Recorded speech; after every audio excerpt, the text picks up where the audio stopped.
Welcome off to the world. Save a baby. Good. Yeah. Wow. Did you achieve that goal of saving the baby? Well, the cops could never find the car where they were supposedly choking in, and we drove around and couldn't find it either. So I don't know if they just drove to the hospital or what they did, but The baby was choking in a car. yeah, Were there adults involved, or I hope so. Yeah. But people fail to call back a lot of times and say, hey, we decided to drive on to the hospital or everything's okay. So then we just kind of go look for them and like, I assume everybody's okay. We can't find anybody where they told us they were. Yeah. Where do you live? Just west of South Bend, Indiana, like just Okay. right off Notre Dame. Yeah. Is there like a epidemic of babies choking in cars? Is this commonplace? We have a busy highway, so it's not commonplace. I mean, but dumb shit happens on the busy roads. Have you ever been to that comedy club in South Bend that's across the street from the jail? I have not. Yeah, a lot of people haven't. I'm sure I you, don't I even bet know you if- didn't even know there was one. I Yeah. didn't, because I think there's just I thought there was just a field across from the jail, but I guess there's probably two jails. There's a bar called like the Dewdrop or something. It's Yep. called the Drop Comedy Club. It's in the basement of that place. And you'll go outside after having a very bad show and you'll just smoke cigarettes and look at the jail. Pretty sobering situation, man. There's an Arby's in the parking lot, though. That's pretty good. Okay, yeah, I know exactly. You're right over there by the South Bend Cubs field too. It's just a little to the east of that. Okay, well, that sounds like a nice place. Unlike the parking lot across the street from the jail. Right. Yeah. Yeah. I think they might be starting to build it up, but it's like South Bend's weird because you'll have like, I guess, gentrified area that's pretty nice, and then like on the other side of the road it's like hood. Yeah. But Notre Dame's beautiful. It's a beautiful campus. Yeah. And then Yeah. it's just shit. Yeah. That's about right. It's funny that like you brought this up because I was listening to Brant's podcast when you were on the Yeah. 31, and he was like, what's the worst town you've ever been to? And you're like, South Bend, Indiana. Yeah, man. like Indiana's my least favorite state. I'm coming around. I like Indianapolis and I like Bloomington, but Those most are of good. Indiana is fucking brutal, man. Yeah. Yeah. Yeah. I mean, I believe it. Godspeed. I'm glad you're out there saving babies from choking in cars and stuff. But I'm glad there's good people there. That's all I'll say. The best part about where I live is back when you couldn't buy beer on Sundays in Indiana. I'm 10 minutes from Michigan, so Oh, Sundays. But now that okay. Indiana got with the times, and we can now buy alcohol on Sundays. That rules. Colorado just passed that like 3 years ago. It was also Probably a new phenomenon. I think that was about the same time we did too. It makes sense. And what about you? You're in fucking Callahan or something? Peyton? Yeah, I mean, just outside of like the Colorado Springs, like just northeast. You want to talk about weird places to live, man? That's bizarre. I'm from that area, so Yeah. I empathize. Yeah, that's definitely it's funny because literally like right after you, like I was like, oh, you're like, I'm from Elizabeth, and I was like, oh shit, I was like, I think our local high school team just played Elizabeth, so that made sense. Like, Yeah, that- fucking out here. That could be correct. What are you doing out there? Making meth? No, not me, not me. No. I'm Okay. not a meth maker. I'm sure there's some houses that I could spot out that I think probably are making meth, but Yeah, it's a meth-based economy there. that's we drive into town to have jobs, so we don't. When we you don't say make that. town, do you mean Kiowa? What do you mean by town? That could Well, I mean mean anything. like Colorado Springs. Oh, okay. Speaking of just- Colorado Springs, hey, I'll be there this weekend at 3 E's Comedy Club. Come on out, everyone. That's the new comedy club, right? Yes. Yes. And the old comedy club is not happy that I'll be there. So, Oh, nice. yeah, that's fun. Well, it could be worse. You could be at the Dewdrop Inn or whatever it's called. Yeah, the drop that's was true. fun, man. I mean, I headlined the drop a lot. It was cool. I'll be at Black Circle Brewing in Indianapolis April 15th. Oh, Nice. it's starting to get back around again. Oh, yeah. I'm going out there, man. I got vaccinated. I'm untouchable. Hell yeah. I get Yeah. my second dose next Friday. Good. Yeah. Well, yeah, you're a hero. Shouldn't they have given it to you early? They Well- offered it to us in December, but I kind of wanted to wait and see what happened to other people first, so I waited a little Good call. bit. and decided He's only kind of a hero. He didn't want to take the first one. Well, that's all right. He's even more of a hero if he's Nah. out there. he's mixing it up. actually super badass. So he actually works a crane by day and then like rescues people by night. Yeah. Well, as of Monday, I'm no longer a crane operator. Now I am a millwright at work, so Yeah, I will be fixing shit. Damn. So you're like extremely fuckable. That's pretty cool. My wife thinks so, at least for now. Ah, the wife. That's always throwing a wrench in the works. I also have a wife. Luckily, I'm not as fuckable as you, so it's not an issue for me. Well, it's only a problem when because like half the time Jems has a baby in his arms while we're doing podcasts because he's too fuckable. See, I get it. that's part of the problem. I just have the toddler running around because I was fuckable like 3 years ago. Attaboy. You know. But so that's a soft open to our podcast. So welcome to Off the Rails. I'm Tone. That's Jems, and with us today we have the incredibly talented Sam Tallent, who is a stand-up comedian and incredible author as well. Thank you for having me, guys. Why are your names Tone and Jems? What's happening here? Okay, so my name is Anthony. I go by Tony most of the time. That makes sense. On the internet, a gentleman from Indianapolis, Pat McAfee, decided to shorten my name to Tone, and that's just kind of what the internet knows me as. Okay, why does Pat McAfee know you? Pat, what happened? So Did I you do eat like 15 quarter pounders? No. I probably would have died on that. But no, so I do graphic design work and all that other kind of stuff. So I would just do random shit. I'm a fan of podcasts, and so while I was at my actual job, I would have free time and I'd just make podcast covers and bullshit like that, and send them out and be like, "Hey guys, check out this podcast." I'd do it for a couple podcasts, but in particular, Pat was one of the podcasts I really enjoyed, and he followed me, and then offered me a job, and then that kind of fell through when he got hired by ESPN, and then offered me another job another time, and then he got hired by the fucking WWE, and then so kind of know Pat, kind of don't know Pat, but I'm a big Pat fan. I lost a lot of money following his hammer down picks this year, but other than that, he's lovely. And what about Jems? What's happening? Are you a breakdancer? No. So my name is Jared Emmons. My nickname in high school is Jemmons. Okay. First initial last name. And that's what my Twitter handle is Jemmons and then some numbers maybe. And our idiot group of friends on Twitter, one of them shorted it to Jems. So I was like, I'll just go by that. I think Jems is good. Yeah, it's not too bad. I'd take friends from like high school will be like, what the fuck is Jems? I was like, well, there's no ons now. Yeah, I'm Jems now. Deal with it, people. Right. Yeah. It flows better with the name of our show than Off the Rails with Tone and Jared or Off the Rails with Tone and Jemmons. Yeah, no, that's bad. This is much better. Yeah, just eliminating syllables. We tried to make it as flowy as possible. We're no wordsmiths like yourself. Yeah, but you guys sound like you might be slam poets.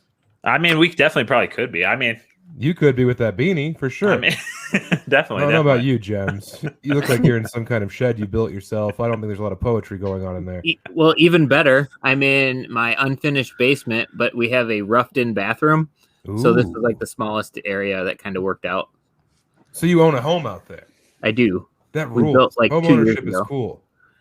I mean, yeah, but like while we were building it and didn't have bills living with my in-laws, I didn't hate it just because of the fact that I didn't have any bills. But yeah, it's nice to have my own house. Yeah, good for you, man. Yeah, he was and his desk is always littered with like Peppa Pig stuff because he turned his basement into like a kid's playroom. It was awesome. Yeah. I'm just glad you have kids to go with the paraphernalia. Yeah, definitely. Yeah. You can tell we're dads. I got Play-Doh on my fucking desk. Oh, Play-Doh. Does it smell the same as when you were a kid? I don't know. Let's test this out. Yeah, give it a whiff. See how it tastes. All right. Play-Doh never tasted good. Nope, not good. Yeah. Yep. Nope. Still bad, guys. Still bad. All right. And that's been the Play-Doh update. Confirmed. So as you can tell, we go off the rails here. That's why our thing is called Off the Rails, because we just go every which way. So Sam, I was actually going to say, when you brought up poetry slams, you were a musician at one point. I guess you're never not a musician once you were a musician. Well, I mean, if you like I'm a drummer. If I lost both my arms in a boating accident, I probably wouldn't be a musician any longer. At heart, maybe. The guy from Def Leppard had one arm. I was gonna say he has one arm. Yeah. That guy's the reason why I don't wear a seatbelt, by the way. You worried about losing an arm? Is that what happened to him? My uncle told me that he lost it because he was wearing a seatbelt. I think that's actually false, but I figured he lost it fingering too many people at once. I mean, his hand got like syphilis or something and fell off. Yeah, exactly. I mean, you definitely know that drumsticks went in places that they weren't supposed to go. Oh my God, Tone. Hey, I mean, This is off the rails. This is off the rails, yeah.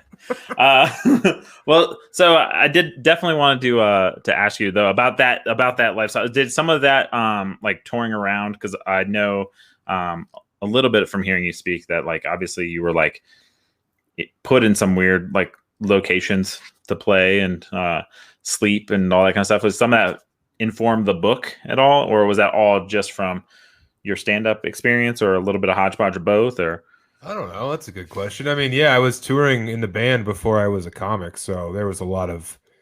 It was just like in stand-up, you're alone out there, and in a band, you're like failing with other people. So it's much like it's like wrestling compared to being on a football team. Where like if a football team loses, you can kind of put it on someone else. So yeah, I mean, there was a lot of like. I mean, it wasn't like we were fucking drowning in pussy or anything. There weren't any drumsticks going anywhere. So yeah, I don't know. It was a lot of sleeping in a van with like 5 men and figuring out fucking how much quinoa you can eat before you get poisoned. It wasn't glamorous. It was a disgusting time, honestly. Is there a point where quinoa goes from healthy to you eat too much of it? Well, like quinoa popped, and we were only playing like DIY venues and like all ages shows, and like we were like an anarchist band or whatever. So people would be like, "We're gonna cook you dinner," and it was like, "Oh, cool." It was always quinoa. This was right when quinoa happened, and it was like, "Oh, the first time we had it, it was like, oh, this is cool. We're in Vermont. People are healthy here." And then we had like Knoxville, Tennessee quinoa, and there was like bacon cut up in it, and you're like, "Oh, this is good," but it's completely defeating the purpose of eating quinoa. If like you're just more on quinoa. Yeah, it was like fried rice with quinoa. I don't ever need to eat quinoa ever again. That's for sure. I mean, yeah, no, Tone, I mean that makes sense. Do people mistake you for Haley Joel Osment? No, I mean no, I don't see. Oh, I mean, I do see dead people. I have seen dead people, but Me too. I bet you have, Jems, of course. I saw 4 in January. That's a fun stat. Well, you meant actual dead bodies. I meant ghosts, but I mean, we actually literally just did a podcast. So, the Off the Rails podcast is actually on the Iron Ostrich Network, which is a podcast network that we created with our friends. Okay. And we have the show that we created. When doing that, it's called Whose Show Is It Anyway? And we basically pick 2 randomized hosts. Yeah. So out of us, we put us in and we hit a randomizer. It gives us our 2. And then the other people suggest topics, and then we randomize that until you get a topic. And we had paranormal. So we talked about ghosts. So on the last episode, which was fun. So it sounds fun. Let's hear more about these dead people, Jems. Are you okay? Did it shatter your psyche? The one we got called out, it was like 7:30 in the morning, and I was the only one. That's a bad time to find a dead guy before coffee. Yeah. That's not what you want. It was so it's volunteer, so we have a pager and it goes off and we show up to the station. I was the only one that went, and they paged it in as a probable dead person. So I get there and the family's like, "Yeah, we're pretty sure he's dead." So I go in there and check, and he's dead. But I have to wait for like the ambulance to get there in the corner and stuff. And the ambulance took like 20 minutes to get there. Oh, which no. is entirely way too long for me to be standing in this bedroom with this dead guy trying to make small talk with the family. I'm like, oh god, why didn't you guys leave the bedroom? I was just standing, and then the like son-in-law was standing there talking to me at the door, and I couldn't be like, I need to get out of here. But yeah, I blame the medics for taking forever. I like probable dead guy. McAfee, he should fucking offer odds on that. Yeah. Dead guys. Yeah. They did a death pool a couple years ago at the beginning of the year, and no one died. Yeah, it's like I think they did actually 2 years in a row and no one died. So I mean, you probably want to be on that death pool. Yeah, I like those odds. I mean, yeah. Odds of dying on a number. It's a lock. Yeah. Especially last year. I mean, I was thinking of like all of the ways you can die, and I'm like, don't do that. All right, let's get out of here. All right, no. That's actually So I've read your book. It's called Running the Light. And there's actually a part in there where he actually talks about like thinking about how the ways he's going to die or whatever. Oh yeah. And I was like, man, I've had that moment. Like It sucks. and it was really weird because in my job, I'm not actually allowed to say what company I work for, but I drive a truck and I deliver product. And then I was Is actually it Entenmann's? No. Okay. That would be tight though. That'd but, be great. I'd want to get some Entenmann's from you if that was the case. I would supply you with them if I bet had it's them. Fat Tire Brewing. You I deliver wish. some kind of beer for I wish sure. that shit too. No, Jems, I did use. do you know, or does he keep you in the dark? No, as well? I know, but the more he says it, the more I just think he's delivering like heroin or meth or something. Yeah, for sure. Hey man, like just 'cause I live out here don't mean I do meth. Come on. No.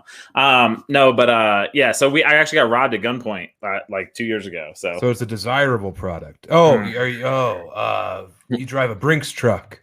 no, I wish that would be that would actually suck because then you'd be tempted all the time. But Oh yeah, me and Jems would be making a little side chat right now. There we go.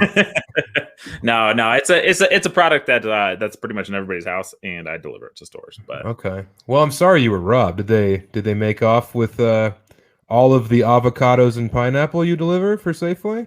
no, they Okay. didn't. I thought I was gonna trick you there. No, they did. They actually didn't make away with any of my money because I'm not allowed to carry cash, which is the funny part. But they robbed the store that I was in, which is kind of cool. That's really. kind of cool. I mean, it's kind of neat in the fact that the dude was persistent and robbed like 8 of them in like 30 minutes. So You showed gumption. yeah, so I like that. he Good to really have worked good. drive. Yeah, exactly. The stick-to-itiveness is important. Yeah, that's where I realized the cops were. Wow, I love some cops and they do a good job. These cops in Colorado Springs not so great. They showed up and they were like, which way did he go? I was like, I don't know, probably the direction where all of the nickels are on the ground. Like that way. Great nickel heist. I heard about that. So yeah, but yeah, my life flashed before my eyes on that. So I'm sure in all of your numerous travels doing comedy, you've probably had like some weird drives where you've thought about some weird. Or do you listen to podcasts, or do you listen to books, or is like what's the? Oh, it's all podcasts all the time. I love podcasts. Yeah, man. I mean, it's not so much driving. I mean, knock on wood it's more like being in the hotel after drinking 17 Miller Lights and you're sitting there and you're like, oh man, if I died in here, they wouldn't find me for a while. I guess that's true. Yeah. Like if it's like Friday night and you have the hotel till Sunday, like if you like popped an aneurysm in there on Friday, no, I got the do not disturb thing on the door. No one's coming in there. I'm just going to be stink. I mean, that's fair. I'm gonna be a fucking, someone's gonna be bummed out. I'll just be laying in a pile of my own piss and shit in a bed, and they're not gonna get the day off, Poor cleaning ladies. Yeah, exactly. Yeah. Or Jems is gonna have to come in there, dude. After 3 days, you wouldn't smell too bad. Well, that's a silver lining. Thank you for that's finding that, Jems. Well, the good part is I mean, they would know probably within a day, right? Because you'd miss a show. Yeah, I mean, I don't know. It's really scary to be alone on the road and like just considering your mortality, especially the day after drinking. Like I'll get like bad anxiety. So yeah, man, it freaks me out when I think about it too much. No, I don't blame you, man. That's the non-glamorous side of comedy, right? Is the travel and the being away and kind of the isolation of it. Yeah, I mean, I think if you're anywhere pondering your own mortality, that's not going to be a blast. Yeah, but it's quite. I like traveling a lot. I like seeing the country and meeting people, and all my friends that I did do stand up, getting to see them. So like, I think it's still romantic, but there is, staying in a Red Roof Inn in Shreveport and just being like, man, do I want to do the show tomorrow, or do I want to? Eat these pills I found. Let's see. Which way do we go right here? Well, yeah, I guess I could go a number of different ways. I think it was Shreveport or Baton Rouge where I went in and I opened up the drawer in the bathroom and there's just like a weird handful of strange pills. Do you have a pill identifier on your phone so you could check and see what it was? So yeah, I know how to do that, but I also just shut the drawer. I didn't want to dabble, I never assume it's any cool pills. It's probably like blood pressure medication. Yeah. Like no one's forgetting like 15 Percocet in a hotel. That's fair. I know I'm not. That's for sure. Yeah, that's for sure. The one of the weirdest parties I was ever at in high school. So we'll just go there. Obviously, growing up in a small town, I'm sure you've seen some weird shit. So I grew up in a little bit all over. I was a military brat, so I lived in like Omaha, Nebraska, and I lived in fucking Virginia Beach and all the weird spots. But in high school, I wasn't a big partier, but like one of the parties I went to, I assumed there was gonna be drugs at, but walked in and it was like everyone was like, "Hey, everyone dump your pills in this big giant fucking glass bowl," and then you just grabbed a bunch and fucking ate them. And I was like, y'all are gonna die. I gotta leave. Yeah. Also, if you like eat an Adderall and an OxyContin, like they're just canceling each other out. Like you know, I'm not trying to go every which way but loose. Let's go one way or the other. Pick a side. You got to pick the Adderall.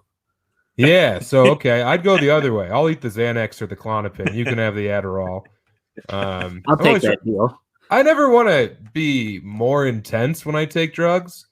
I always want to just be kind of like I don't have any bones in my body and I'm like an egg floating in a bowl. Like that's how I want to feel when I'm on drugs, you know. I just prefer to go do stuff. Like when I never want to do stuff. And then like if I take an Adderall before I start drinking, then I'm like up until 5 o'clock in the morning. Yeah. It's a performance enhancer. Adderall before drinking is great until the Adderall wears off. And then you have, you know, the half a handle of Jim Beam inside of you without any of that chemical buffer. And then it's just like the world collapses on top of you and, you know, you're weeping and trying to eat Skittles that you can't get the bag open. I've been there a lot. Military brats funny. Are there any military good sweetheart boys? Why are you guys all so bratty? Because why are you all such naughty little snots? I don't know. I assume it's because we're just dropped into spots and we're just expected to fucking figure shit out. I feel like that's not fair to the children of our servicemen and women. You know, just to label them as brats. Yeah, I mean it's probably fair though. I mean, think about it. You live most of your life very like nomadically. I went to 18 different schools. My God. And I went to one. and then one of your parents, and some people have two parents in the military. One of your parents is always gone, basically. Mm-hmm. And then your other parent's always stressed out because your other parent might be getting killed in war, or also is just out in the middle of the sea and you can't get a hold of them. Whatever, you know. Yeah. So it leads to some like, you know, asshole kids sort of sometimes. Well, you seem like a nice guy, Tone. I tried. I mean, my brother was the asshole, but I don't know about this Jems character. He seems like he might be pure evil underneath that beautiful blue-eyed exterior. Thank you. I'm decent. I was gonna say last time we had a comic on. The reason why Jems has that flag back there is because underneath that's just a plastic sheet. And last time Jems got roasted by the comic we had on about how he was Dexter and killing people in his base. Who'd you have on? Jeff Ross? No, that was the first one we had. We've had a couple comics since then. Yeah, we've had Ryan Niemiller. We had on Todd McComas. We've had a couple of them on. Okay, that's good. A couple guys from Indiana. You know? Yeah, Indiana's solid, man. There's good comics in Indiana. You're our first non-Indiana comic, I think. Actually, Jason, the one that roasted me, is like a YouTube. He makes funny videos on YouTube, but funny fire department videos. But he's not Indiana. No, good. Yeah. He never will be either. Nope. Yeah. Did you ever work Morty's at all? No. Yeah. Morty's and Crackers, man. Those places. Ugh. I did Crackers one time. I did one or the other. I can't remember, and it wasn't the most fun I've ever had in my entire life. I'll leave it at that. But Helium in Indianapolis is real good.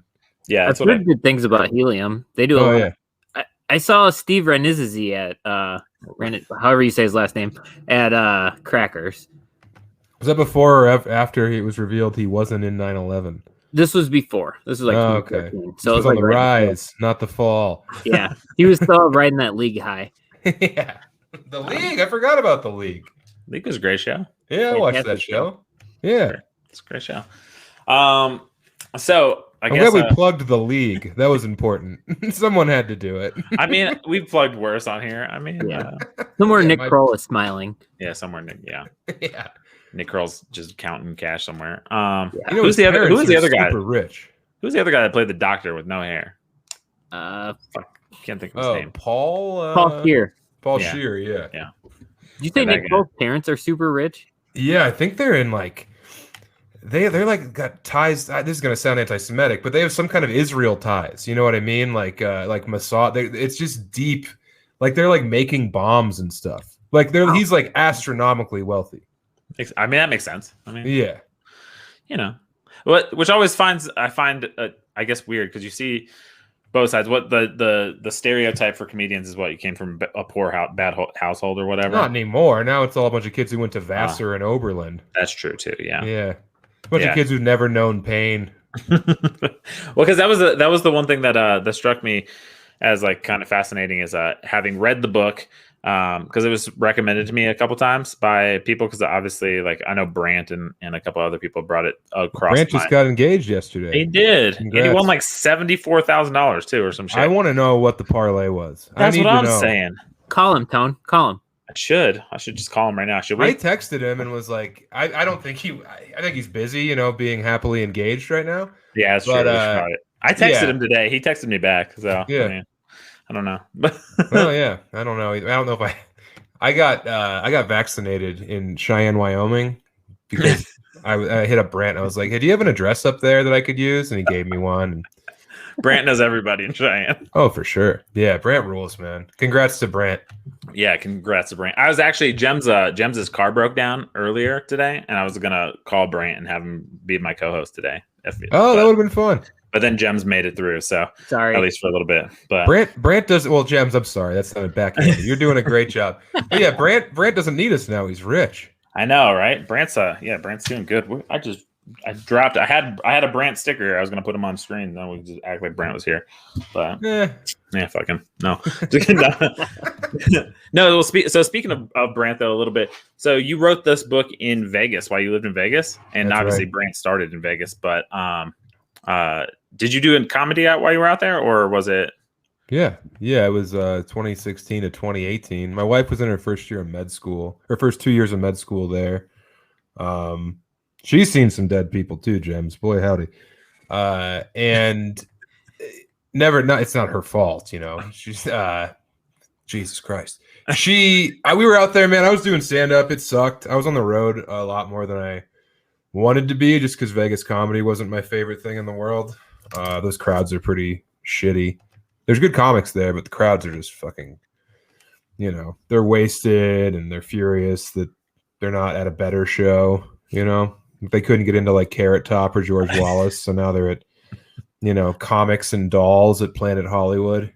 Yeah, man, I'm glad I don't live there anymore. Did you ever get to perform in Brant's backyard?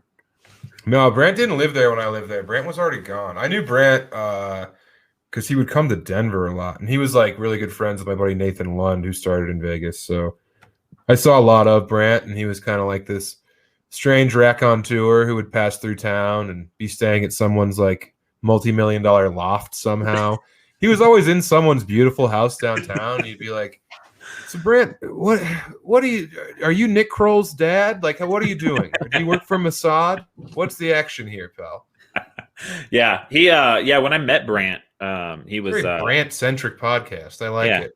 Yeah. Well, I used to actually do stuff for Brant's podcast, so it's kind of how. And I met him through doing a podcast, so yeah, it kind of made sense. But I didn't put two and two together until after I asked you to be on the podcast. That you probably knew Brant. So yeah, love Brant, good guy. It's kind of funny, but girlfriend. So you're hubba. She's super, and she's like one of the nicest human beings alive too. Yeah, she's with Brant. Yeah, you know, you got to be a fucking angel.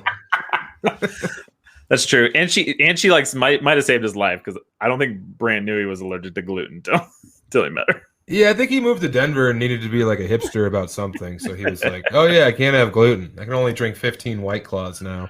Yeah, is I'm gluten getting healthy. a real allergy that can kill you, or does it just make it hard to poop? So celiac can if you're allergic to wheat and stuff. Like my aunt has celiac, and she always used to be on her deathbed.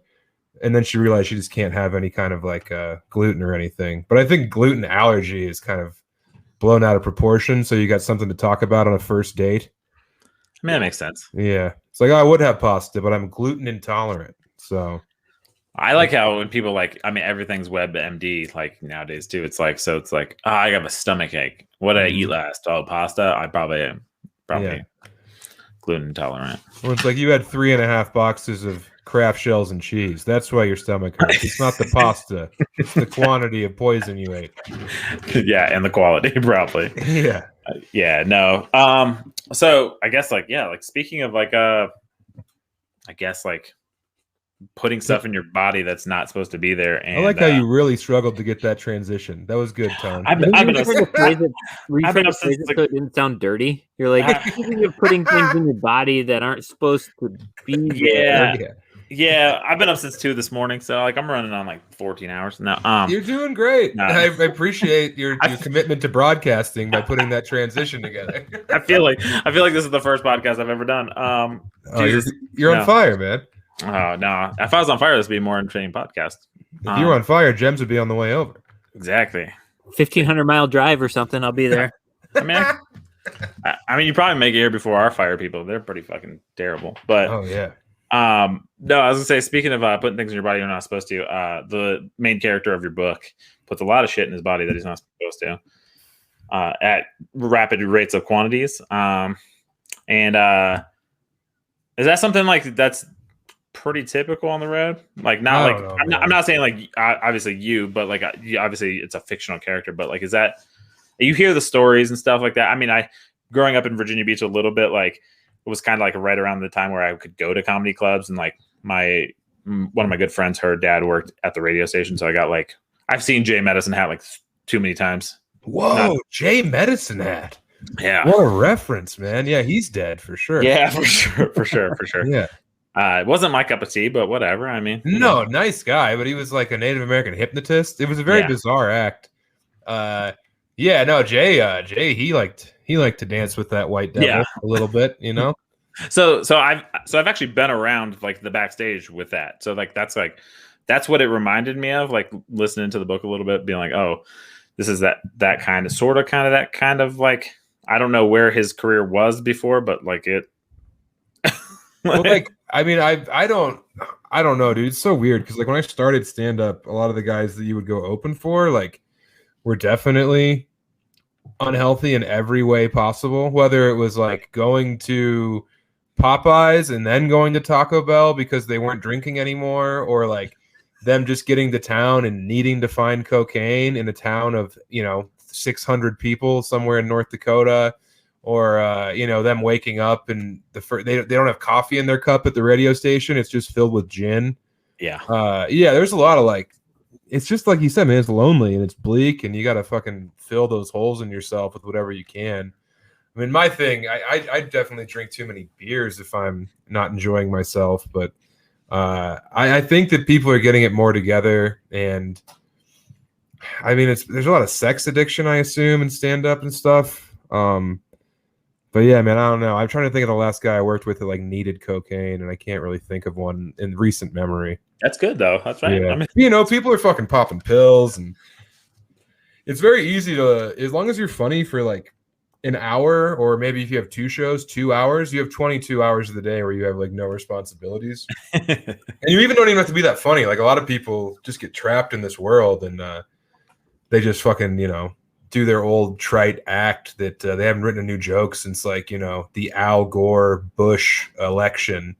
And they're just trying to like sell t-shirts at the end of their 45 minutes. It gets sad, man. I'm very grateful that the book has been successful, because like hopefully I won't have to depend on performing stand-up as my only livelihood for the rest of my life. Like I'll never quit stand-up, but to have more options that aren't just putting yourself in front of strangers and trying to be funny, it's a good thing, I think. I mean, yeah, no, I definitely I can see that. Will you, if the book stays doing well or whatever, and you can support yourself off the book, will you be more picky on stand-up shows? Because I think you said you do like 45 out of 52 weeks, or is that just something you enjoy? No, that's a good question, man. I mean, I've always been very weary of turning down work, just because like in the past I'd want to work at these places and they wouldn't bring me in, or the money wouldn't be a nice offer. So now when I'm offered somewhere, I have that like gratitude of finally doing it, that I usually say yes, even though it's not that great. I think I want to be more picky, man, but I have a lot of friends that live in Springfield, Missouri now, and I have a lot of friends who live in you know, like Cincinnati. There's these places that aren't the best, but I like going there because you get to see people you care about, you know. That makes sense. And then I'd with like to be more picky though, Jems. You know, makes sense. I can imagine you don't want to be on the road every day. I also love my weekend. wife. If I hated my wife, it would be awesome. I'd be gone every weekend. But it fucking sucks because I love her dearly and want to see her all the time. Right. Did she ever travel with you for a weekend getaway or anything for a show? She went to Key West with me at the beginning, or for like Valentine's Day. I booked that weekend down there for just so she had a week off from work at the hospital. So if it's like a desirable location, she'll go. Like she went to Seattle with me or New Orleans, but she's not going to fucking, you know, Lubbock with me. She's not going to Boise, you know. Nothing against Boise. Lubbock, I've had enough. But Boise rules. That's funny. I was gonna say I actually think I think two people that I've interviewed in past podcasts told me Boise was like their least favorite place. Oh no, Boise's great. It's just like it's a beautiful city. I always think of blue football field every time I think of fucking Boise. Yeah, dude. So that field is awesome, of course, and then also one of the most underrated team logos and mascots in the history of college sports, the Idaho Vandals. That black and gold, man, great fucking uniforms, terrible program, but the Vandals, awesome team name. That is a good team name. Oh, I would dog shit program. I would think. Well, Wyoming's got it really. I like the Wyoming logo too. The Cowboys. Oh yeah. War Memorial Stadium right there in Laramie, dude. I fucking love going to Laramie football games. Great colors. Good program now. Somehow, I mean, they're the only state school in the entire state and the only D1 school in the entire northern Mountain West region. So it makes sense that they're going to get some recruits. Yeah, their women's basketball team is pretty good. They actually they just made the tournament, I think, for the first time since 1995. Their volleyball team's good too. Yeah, I'm a sucker for college basketball, for college volleyball. Yeah. Oh, dude, you want to get me hard? Let's go to a volleyball game. College volleyball. Let me be very specific. Yeah, that could have gone. I mean, could have gone a number of ways, but no, it goes one way, and that's 18 and above. Yeah, that's the way I go.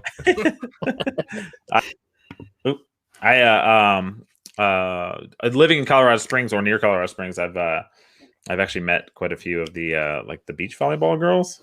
For some reason, why are they down there? Is there a big beach in? Well, USA Volleyball is headquartered in Colorado Springs. Yeah, United States Olympic Center is there. Everyone goes there to train due to the altitude. Yeah, I met Michael Phelps in 7-Eleven at like 3 a.m. That's cool. How stoned was he? Day after Halloween, he was buying like a 2-liter jug of fucking chocolate milk and zigzags. So I'm assuming he was about to be fucking really high. Hell yeah, Phelps. That guy's got it easy because he can like eat like 15,000 calories every day. Like he doesn't have it easy. He trains like a all-star Olympic athlete. But I'm always envious of when you hear his diet and it's like, oh yeah, you know, I'll just eat whatever I want. It's like, good for you, Phelps. You fucking You just have to swim 37 miles a day. Yeah, I know. Again, easy. He's got it easy, man. Yeah. I love it. I love it when people were like, oh, Michael Phelps, like when he first found out like he smoked weed and people were like, oh, Michael Phelps, he's such a it's a tarnish on his legacy. And I'm like, dude, he was like, he did all that and he was high the whole time. Yeah. I think give him more medals. Yeah. That was a big premise when I was first starting stand-up was Michael Phelps getting high, and like every comic had a very bad Michael Phelps smoking weed joke. Yeah. So I'll always have that special place in my heart for him. Yeah. He's an interesting figure because he's from Baltimore. Also, he has an interesting figure. You know what I mean? Well, he looks like he was made in a laboratory. That is true. It's like he escaped the cage in hell. I think he legitimately has like webbing on his feet or some shit that. Some weird fucking shit. So, I mean, that's performance enhancing, you know? For sure. Yeah. Give him a little slice, you know? Yeah, exactly. If comedians had a performance enhancing thing, what would it be? Can you this fucking Play-Doh, man. Kids and Play-Doh. You have to swear, Tone. Sorry. Come on. This is a clean podcast. Yeah, man. Let's not work blue. Okay. What was the question? I'm sorry. That No, I was saying. Phelps So did. speaking of Michael Phelps and performance enhancing drugs, like getting You super should call high. this podcast "Speaking of" with Tone and Gems. Yeah, The All Transitions podcast. yeah. All transitions. I got to get a lot better at transitions if we're gonna do that. Our next man, guest you're would be good. Caitlyn Jenner for doing all transitions. Oh my God, Gems! Come on. I just she's fresh in my mind. We watched The Masked Singer last night, and she got unmasked. So Okay, well, I'm glad she's working. That's off the rails. What I don't performance enhancing. I don't know. Heartbreak, I think, is the best one. having a woman leave you the night before your gig. That's good. Any kind of interpersonal turmoil in your romance life. That's always when you're the funniest. Is when you're just fucking broken into a million pieces and you still got to go make them laugh. I mean, that makes sense to me, actually. yeah, Oh, I got dumped one time. I was in like Tuscaloosa, Alabama, and this girl called me and she's like, "We can't do this anymore. My boyfriend's coming back from Iceland." And I was like, "Hey, you already have a boyfriend?" Because I thought I was your live-in boyfriend of the last 3 months. And then I was like, "Well, B, it's also 7:30, and I got to be on stage in a half hour." And boy, was I funny that night. And then, hey, thank you, Tuscaloosa, goodbye. And then I walked immediately off stage and just went and wept in a walk-in freezer. Oh yeah, it's heartbreak, man. That's when it's funny. Was the guy from Iceland, or was he just visiting? You know what? I didn't follow up. We didn't. I had my friend go get my shit out of her house. I asked because I lived in Iceland as a kid. Oh yeah, no, I don't think it was you. If that's No, what you're it wasn't me. asking. But if it was, That'd be ironic. No? full it'd be circle. cool. She was super hot, so I'd be like, respect. Game respects game. Definitely. No, I'm usually the one on the other end. I'm usually the one getting cheated on. So I totally understand that. See, I never intended to commit adultery. I did. If I would have known that she had a boyfriend, well, I don't know. She was fucking super hot. But yeah, I respect. I respect the arrangements people make in their monogamous lifestyles. I mean, I'm monogamous. Same. I mean, we're a very dying breed. monogamy-based podcast. Good, man. yeah. I like traditional values in my podcasts. yeah. Three white guys talking about fucking one woman. Getting Yeah. back to basics. What are we doing? Yeah, this is 1980s podcasting. We're early in the game. So this podcast got off the rails. We are fucking off the rails today. We're extra off the rails today, I think. Well, speaking of being off the rails, Yeah. that is the name of the podcast. So Yeah. Yeah. I mean, it usually goes in like a weirder direction, but I mean, okay. Well, I'm sorry I wasn't weird enough, fellas. No, I mean, like it usually it goes like it takes a sharp turn and then it like comes back. Like we're just off the rails altogether, which is fine. I love it. These are my favorite podcasts. So Good. You'll be talking about like Denver's airport or something, and Tony will be like, "Funny story. I was in like Bermuda, and they had this crazy horse there." yeah, no, there is a crazy horse at the Denver airport, but I mean, Right. yeah, It That's crushed the owner. It crushed the guy who made it. yeah, he killed that guy. Yeah. Macro Dosing just did an episode on the Denver airport. PFT and Arian Foster's podcast through Barstool. They have one called Macro Dosing, and they just did the Denver airport. Do they eat drugs when they perform? It's like 2 episodes deep. I just seen him tweet about it, and my buddy sent it to me. I haven't checked it out yet. I feel like they definitely have to be on drugs because Arian Foster's the running back who played in the NFL that said he could kill a wolf with his bare hands. So he's definitely on some kind of drugs. Yeah, I remember that. Have you guys seen Mike Allstott recently? He's all skinny. Yeah, it's weird. That's weird. It's like Brian Urlacher with hair. Yeah, I know. Ugh. What the fuck is that? Heroes are all dying. I know. By dying, I mean getting healthy and getting hair. Well, yeah. I guess when you have that much money, I guess you can kind of do whatever the fuck you want. With LeBron can't figure out how to have hair though. He just Nah. has weird hairlines, and then like shoe polishes his head. I think. I feel bad for the guy. I don't know why he just bought the doesn't. Red Sox or part of the Red Sox. Yeah. I don't feel bad for world's top wealthiest athlete, LeBron James. But I wish he could have, the top scientists figure out how to give him some hair or just shave it off. Who cares? Yeah, I maybe don't- he'd be more marketable if he had a full head of hair. Yeah. I don't know why he doesn't shave it off. That makes no sense. Or I'm like, better dude, at basketball if he was bald. I don't know. Yeah, more aerodynamic. more aerodynamic, blocking more shots and shit. Sam, I have to go. Thank you so much for coming on.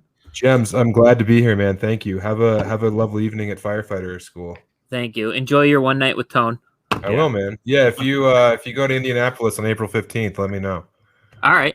Do you know what day of the week that is? Thursday. Okay. You can make it. Maybe. I 2 mean, hours away, so also it's not too bad. If, no Yeah. pressure. I'm just if I'm saying. on a field week at work for class, then I can take a vacation day the next day and get paid Attaboy. for coming down. You get paid for it. Ooh. That's called gaming the system, folks. Yes, it is. I'm going to report you to your advisor and your supervisor. So. All right. I'll see you later. Thank you. Later, dude. All right, later. Well, Sam, I appreciate you God, coming he's by, gone. man. Yeah, no. Jeez. There was definitely some. Jems is awesome. I love Jems. No, Jems rules. No, he's super funny. I'm actually a Jems fan, Tony. Number 2. I'm sorry. I feel like most people are like that, so it's all good. Really? Yeah, no. These are a good duo. You're a package deal. I grind on people's gears. No, just kidding. No, it's just I'm more of a loose cannon than him, I guess. He's Well, a little more you gotta have a grounding wire. me. No, I don't. No. I mean, Jems. It's good to have a guy like Jems holding it down. Yeah. Only on the podcast. I need him in my real life though, because that would be.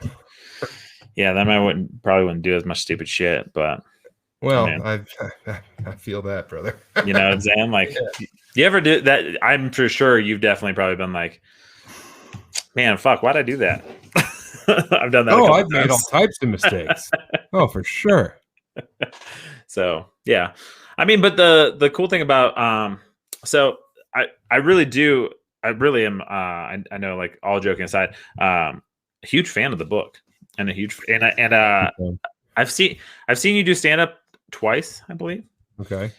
Just randomly just being around, and I always found you super funny. And the cool thing is the one thing that like kind of is like a running through your comedy is you're really super well respected. It seems like that, like, people don't want to follow you.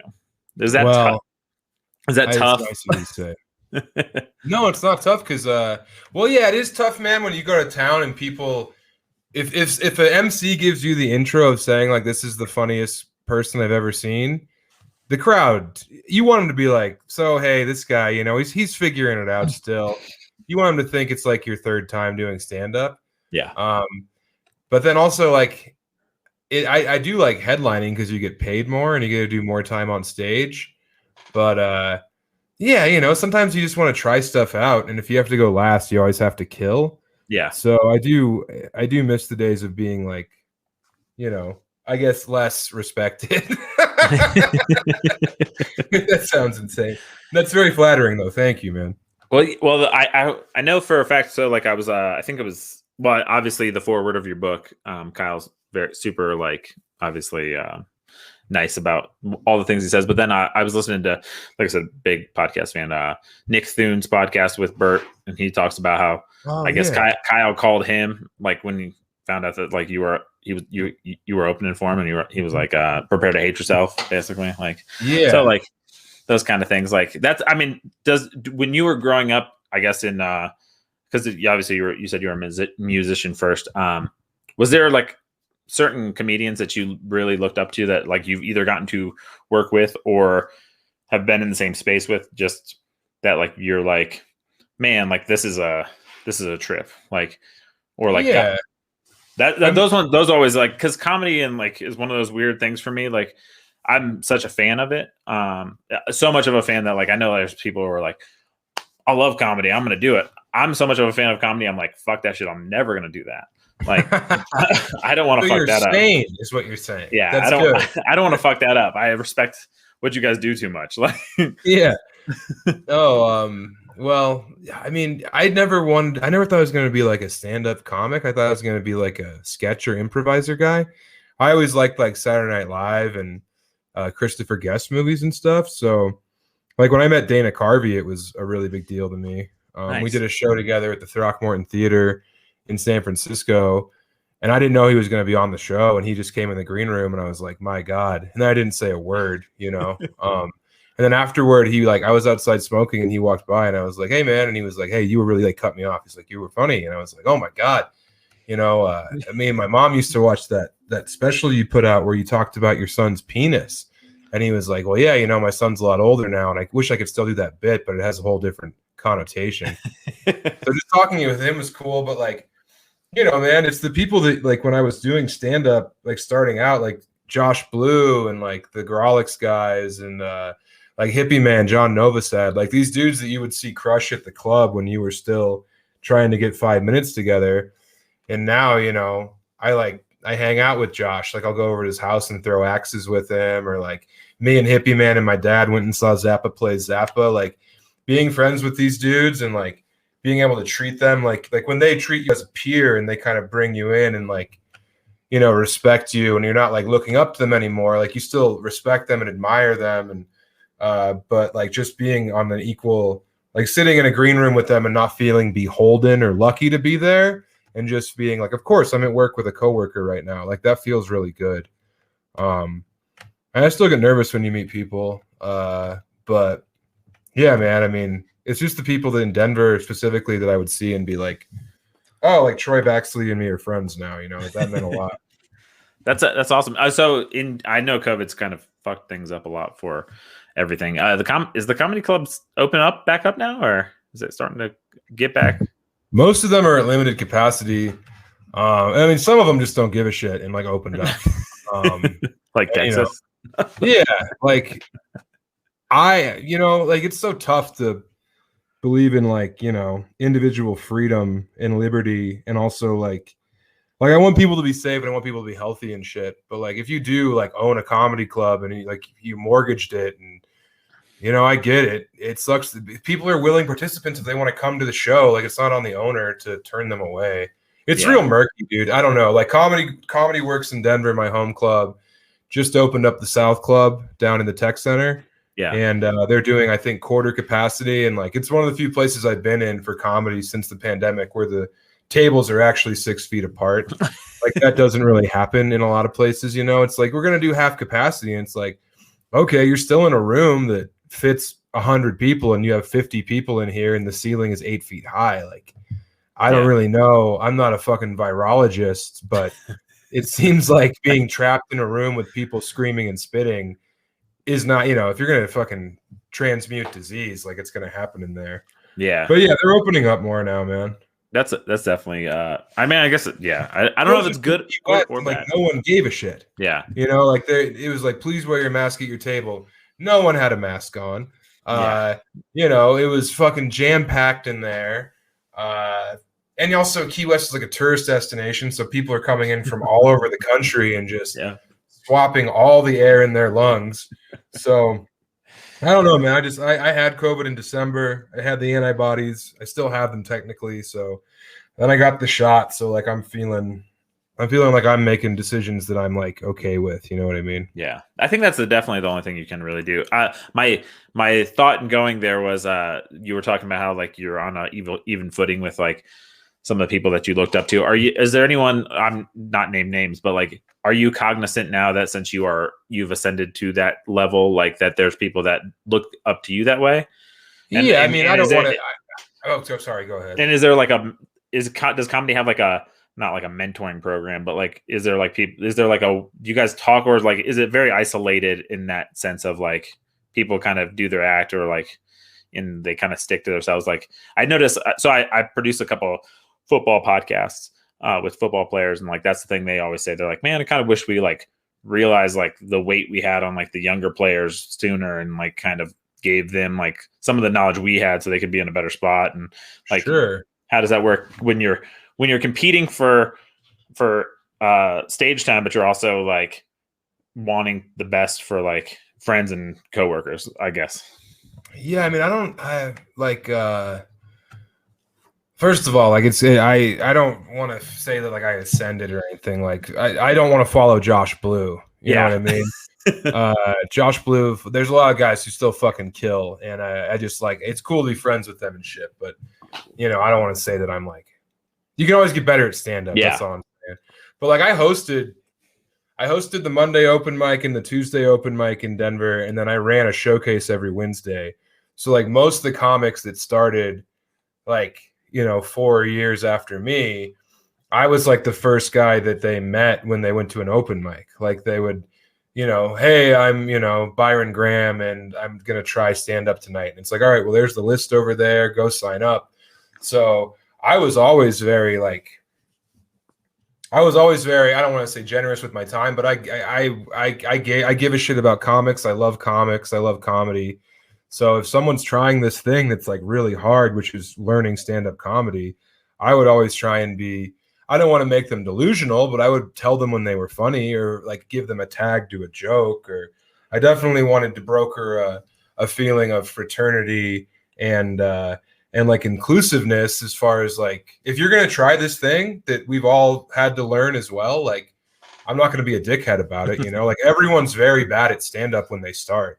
Yeah. That's the thing that puts you together with everything. Everyone is like, everyone at one point was the worst ever at stand-up when you start off, and then you just get better and better. And, then you take some of the guys and girls on the road to open for you or book them on their first, paid show or their first showcase. Like I remember when people did that for me, and it meant the world to me. So it felt kind of cool to get a little higher up the ladder and be able to give people these experiences that were so valuable to me. And never like try and hoard resources or anything like that. Like I don't think stand-up's as competitive as people make it out to be. Like it's not like backbiting, and I've never experienced that like classic cliche of people being mean to each other in green rooms and stuff. Like my favorite part of stand-up are the comedians, and like being able to hang out with them after shows, before shows, and just like be surrounded by the funniest people in the world. That's awesome. Yeah. That part probably never gets old. I mean, I'm sure. Sorry, that was very long-winded. No. That was perfect. I mean, I think that's really like, I mean, kind of sort of what I figured, but like you just never know. Like I know it's weird to like when you I saw my brother's an artist for a living. But like there's this like respect I have for people who like can take whatever's in their brain and like put it out onto either paper or like through a mic and can make a living that way. And it's like it takes a certain like level of like creativity, but also like business mind. And it's like, so like that kind of like togetherness is very I find very fascinating. But yeah, it's cool to be surrounded by people who do the thing you love and inspire you by doing it in a different way. Definitely, yeah. That's way cool. Well, I don't want to take too much more of your time, but I want to finish off on kind of like figuring out how like or letting people know how to interact with your book, and also like interact with you on stage, finding you where at. So I guess you mentioned them a little bit earlier, but like where are like some upcoming dates where people can find you? Anything? You can find all of my current dates on samtallent.com. Okay. My website's updated and current. I'll be at 3E's Comedy Club. You said this comes out Monday, right? Yep, Monday. Yeah, so I'm not going to plug the shows for tomorrow and Saturday. Yeah, I'm going to Milwaukee. I'm going to Green Bay. I'm going to Chicago and Davenport and, the South. Just samtallent.com. You can buy my book on there. You can buy a signed copy on there as well. Tallent.com, Sam Tallent. I'll put it underneath, so on the graphic, if people are watching that, they'll be able to see that too. So and the audiobook's available everywhere audiobooks are available. And fucking Tim Dillon, Bert Kreischer, Ari Shafir, Mark Maron, Jackie Cation, Chris Gethard, Kinane. It's a murderer's row of people who read the book. Soder fucking killed it. It's really good. I'm through 6 chapters. I listened through 6 chapters today while at work. So I've read the book, but so I'm also going to hit you up for a copy. I'm going to buy a copy from you because I bought my first copy off Amazon, and then I heard you on a thing saying that's. Oh, that's fine, man. I mean, you can if you. But I get my copy away though, and I'll send you a signed copy. But yeah, just having the book is cool too. But buy it off me. Yeah, I gave my copy away, so I need a new copy anyway. And I'm slowly gonna put like a like a fucking bookshelf back here, so I'm not just in front of a blank wall like a crazy person. But That's right, man. You have to have your space away from the prying hands of children. yeah, it's tough, but with Play-Doh and stuff. But yeah, so that's the good spot to. So Sam Tallent pretty much has everything for you. SamTallent.com. Mhm. Sweet. Well, we'll send people that way. Sam, we appreciate it. Thank you for coming by. Oh, no, thank you for having me, man. This was a lot of fun. Sorry that so we got a little off the rails, but it's No, it was good, man. That's I'm what glad hopefully it wasn't podcast. the typical shit, but No, it's blast. This was very good. I miss Jems already. I know. Give Jems my love. All right. I will. I'll make sure he hears that. We listen to the podcast back, so he'll hear whatever you're saying. So he knows. So thanks, Sam. Everyone else, thank you. Find this Monday and find us every Monday where you typically find us, which is everywhere. So hell yeah. And thank you guys. We'll talk to you later. All right, brother. Thank you. Welcome off to the Wells.